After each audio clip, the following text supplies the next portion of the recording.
Hey, I'm Nate. Welcome to Rietveld Holler. In this video, we're going to be going over my top 5 tools, some secondhand tools, what to look for. So roll it intro.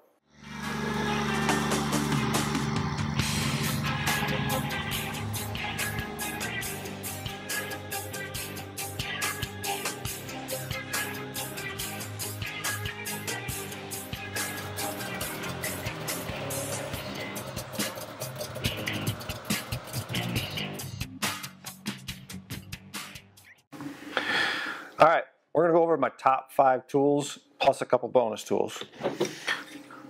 First, I have a 8-inch adjustable wrench. Get yourself a good one. This one is an actual Craftsman one, and I actually found it at a secondhand store. It's nice and tight, rolls in and out nice and easy. It's not a wrench, but you can use quite a bit with an adjustable wrench. And the 8-inch one does go very wide, so that's why I kind of recommended the 8-inch one. Next is the channel locks. The channel locks, this one is tongue and groove pliers. Channel locks is just a brand. This one's the 430. The 430 is just a really good universal size. I use these two quite often when I'm fixing my camper, when I'm trying to go just work on anything. I usually just grab these tools because I can do just about anything. Next is a good 6-in-1 screwdriver. You have 2 different size Phillips, you have a 1/4-inch nut driver, you have a 5/16 nut driver, and 2 straight slots. It comes in really handy. Yes, I have lots of other screwdrivers, but if I'm just going to fix something quick and I don't remember what screwdriver I need, the 6-in-1 just comes in really handy. Alright, next we have a Vise Grips, or yes, it's not a Vise Grips, this would be a locking pliers. A locking pliers in conjunction with your adjustable wrench and your channel locks, you can get just about any nut and bolt combination apart. I've used off-brand locking pliers and I've found that the Vise Grips ones are the best. So that's why this one makes number 4 on my list. Number 5, a needle nose pliers. Yes, we have 2 other pliers here, but sometimes you just need a little needle nose pliers. This one actually has a little cutter on it. You can strip wires, you can cut rope, you can cut a little bit with it. So that's why this one just comes in handy.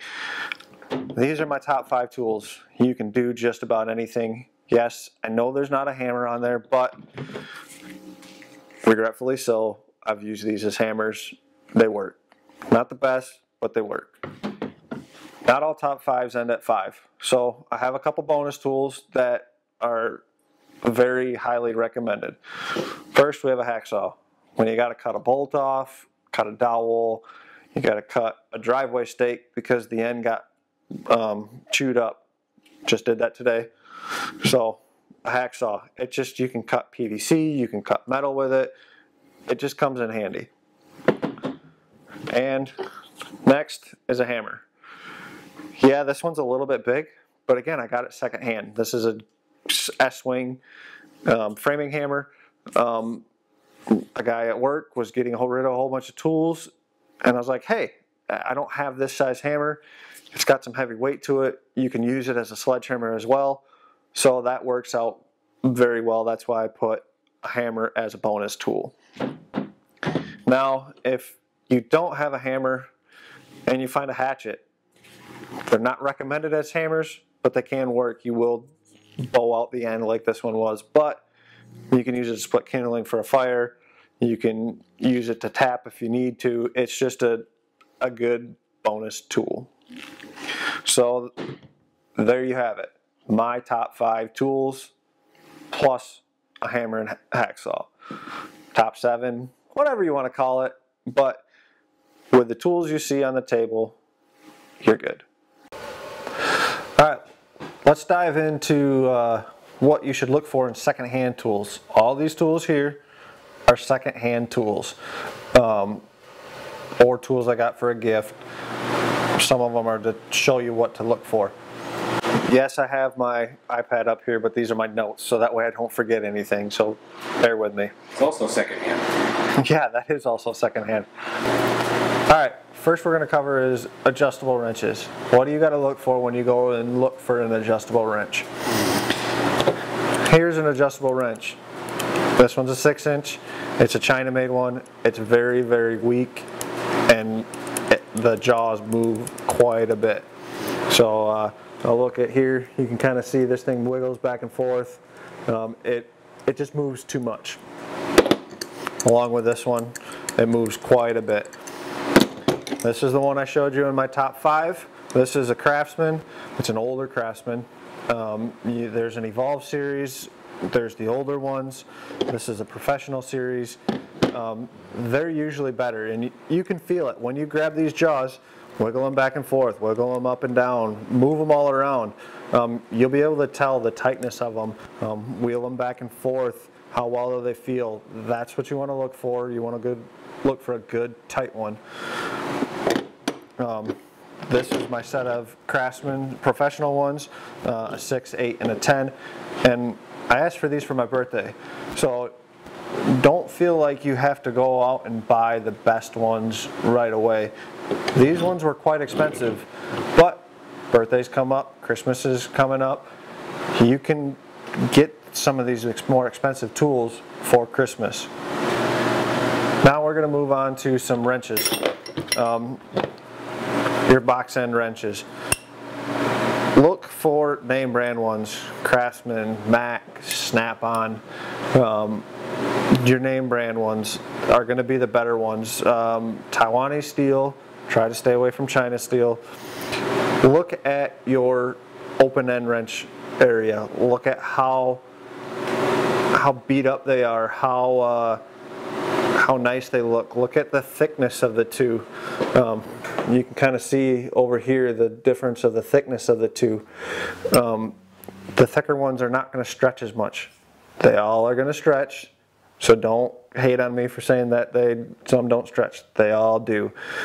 Some just do more than others. So look for your Craftsman ones.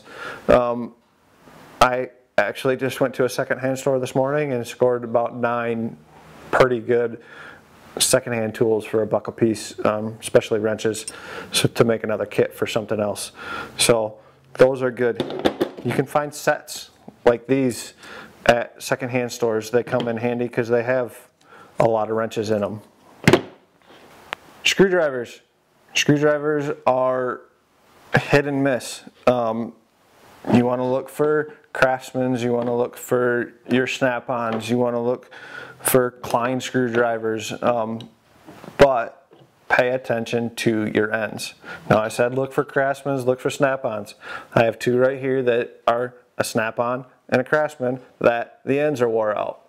You can see in the video of the GoPro here that this one's all chewed up. Probably someone used it for a different thing and they ground it. This one, these ends are all finely wore out, just wore out from use.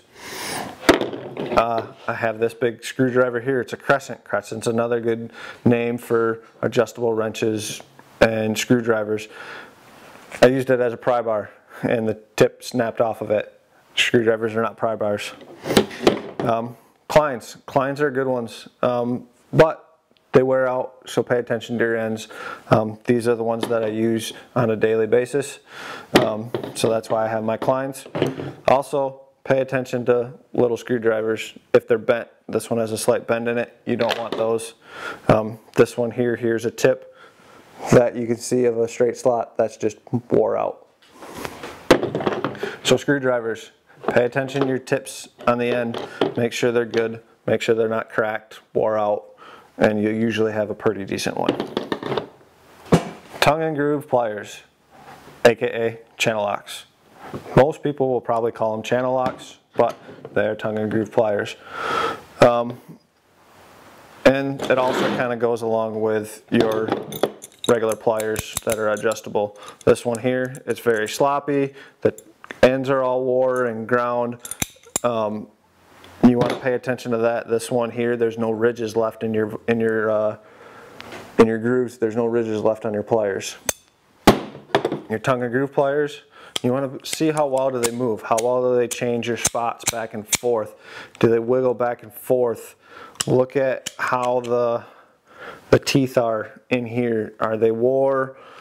Are they thick? You want good pronounced ones. The channel locks, like I stated in my top 5, are very good. And you can find these. Sometimes they won't have the blue handle grips on them anymore, but they will have channel locks names written in them. Those are good pliers. Not to say that all off brands are bad. This is a Japan steel Fuller tongue and groove pliers that is actually really good. It's a little bit bigger than the normal size. Comes in handy. Locking pliers. Vise Grips are my favorite brand. I haven't found a better quality locking pliers than the Vise Grips. There are a lot of cheaper brand ones, China made ones, off brand ones. Some of them are good. This one is a Cervez. I've never heard of it, but it's about one of the only off brand locking pliers that I have left that I haven't bent or broke.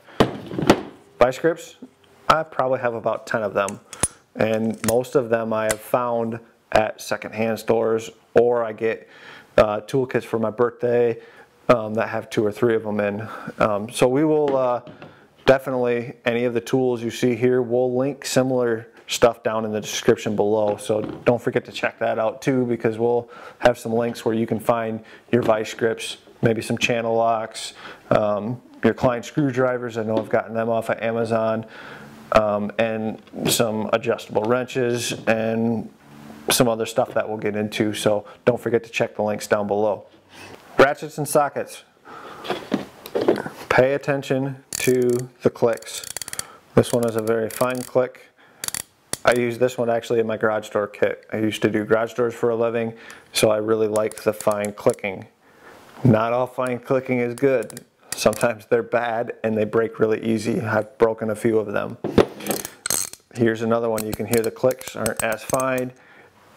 And this is a Craftsman one, an older Craftsman one. The only time I've ever broken one of these is when I had a big socket like this on it and I put a dead blow on it. Probably should have grabbed a bigger wrench. But one way to check your wrenches is to put a big socket on it, put it in your hand, and work it around and try and grip it and twist it. See if it jumps, see how it feels. You'll be able to feel if it's smooth as you're ratcheting it around like I'm doing in my hand right now. This is a good way to see how well the teeth grab. You can get a lot of force on it. Sockets. Try to stay away from 12 point. You will need them on occasion. Garage doors, I needed this certain 12 point right here versus the 6 point. But try to stay away from them. Look in the sides of sockets, look for cracks. They will crack. You can see on these 2 sockets here that they are both wore out quite a bit. That's because I use these 2 on a very regular basis when you're doing garage doors. These ones are just fine for what I need it for, but if you're trying to buy them secondhand or brand new, you don't want to buy these ones. Here's a couple more 12 points. These ones, when you look at them up close, you can see one will look better than the other. If you have to buy 12 points, make sure you get some good, clean, nice ones. Other than that, you can find 6 points. 6 points are going to be the better way to go. They'll hold up better, they'll last longer, they're not going to wear out as much, and you won't round off your bolts as easy. So that's ratchets and wrenches. Hammers. You have your sledgehammers, your normal hammers, your ball peen hammers, framing hammers, hatchets. Close enough. When you're looking for secondhand hammers, pay attention to how, if the edges are rounded out, like this one right here, this one is rounded. You try to generally want to stay away from that on hammers, but since this was a hatchet and this one's Olsen brand, metal handle, I picked it up because it's actually a really nice little hatchet. Hammers, framing hammers, same thing. Look at your checkering. Your checkering on the end, how wore out is that? If it's a framing hammer, will tell you how much the hammer's used. When when you're getting the wood handle hammers, you want to check to see how loose your head is. If there's any cracks in the handles, here's another loose head. It's not a big deal. You can redo the ends of them, or you can put new handles on them. But in general, you just want to try to stay away from a loose-headed hammer. It'll save you in the long run when you're just starting out. Wire strippers. They come in many different shapes and sizes. The one key thing to look for is your cutting edge. Look at the cutting edge, see how wore it is. You'll be able to tell real quick if someone tried to cut something that wasn't copper or soft aluminum. If the cutting edge is wore, it's got some nicks in it, probably just best to pass it alongside. You can find ones that don't have nicks or cuts in them that'll cut a whole lot better. I got these two actually from a garage sale, and I don't usually generally like these kind with the strippers down here. I would prefer them up here, but that's my personal preference. If you're not using it a whole lot, these multi ones come in quite handy because you can crimp, you can cut some smaller bolts, screws, and you can strip wires. So just pay attention to your cutting edges and were they used for something they weren't. Wire strippers are definitely something that you can break very easy. Side cutters. When you're looking at these, again, look for your channel locks, look for your Craftsmans, look for your snap-ons. So far, the ones that I have found are the channel lock ones are some of the best ones that I could find. They come together nice and clean and even. They're low profile. When you look at these China ones, and you can see the difference in size. They're not even close. And this channel locks will cut way more and way better than this China one. So just pay attention to what you're looking for. Again, you can get these for Christmas. Yeah, they're a little bit more expensive, but they work great for Christmas. They work great for birthday gifts. So click on the links down below and share them with your friends and family. The holidays are coming up. 95% of these tools were bought secondhand. They were bought for birthdays, Christmases, you name it. I did not buy most of these tools. You can find all these tools at your secondhand stores, Habitat for Humanity, some Salvation Armies, some Goodwills have tool sections. Look for them there. Look at garage sales. Look in your parents' garage if they're getting rid of some tools. See what your grandpa has that he might not be using anymore. You can find tools secondhand for really cheap, a third to a quarter of the price most of the time. Look for your channel locks, look for your Vise Grips, look for Snap-on, Klein, Greenlee, Mac. You know the name brand tools, you know the ones you've drooled over. Look for them. Yes, I know I'm hitting some of these brands really, really hard, but they're the ones you can find for a really good price for really cheap. So don't be afraid to go to these stores and look for them. This morning, I've said it before, I went to Habitat for Humanity and I found a bunch of Craftsman and Snap-on wrenches for $1 a piece, which is fairly cheap. And you can make lots of good tools with them. Let's go over a basic tool roll. This is the tool roll that I keep in my camper. When I go camping, hunting, we have stuff break in our camper, or trucks, or someone else may have something break. So this is the tool roll that I use.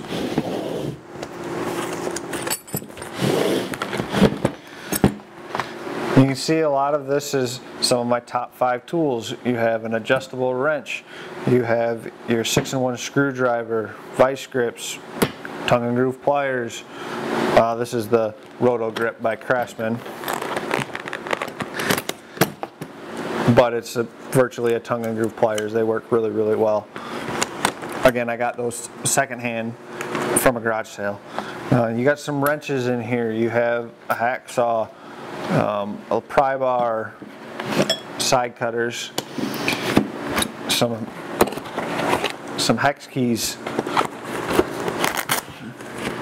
I have a little multi-wrench tool socket, and I have one of these sockets that does a whole bunch of different stuff. So you can see here what I showed you in my top 5 tools. This, I virtually have a kit set up ready to go that I can just grab this roll and I can fix just about anything. You can find a lot of tools secondhand. I know I hit it hard, but that's what I'm about. Use what you have, use what you can find. You don't necessarily have to buy stuff brand new. The only thing I bought brand new in this kit was my 6-in-1 screwdriver, just because you can't usually find one that's not wore out. So hit your secondhand stores. You'll spend a quarter, third the price of brand new tools. If you like what you're seeing, hit the like button, hit the subscribe button down below. Check the descriptions. You'll find a lot of links to the tools that are similar to what we have here. You can get those for Christmas, birthdays. So we'll see you in the next video.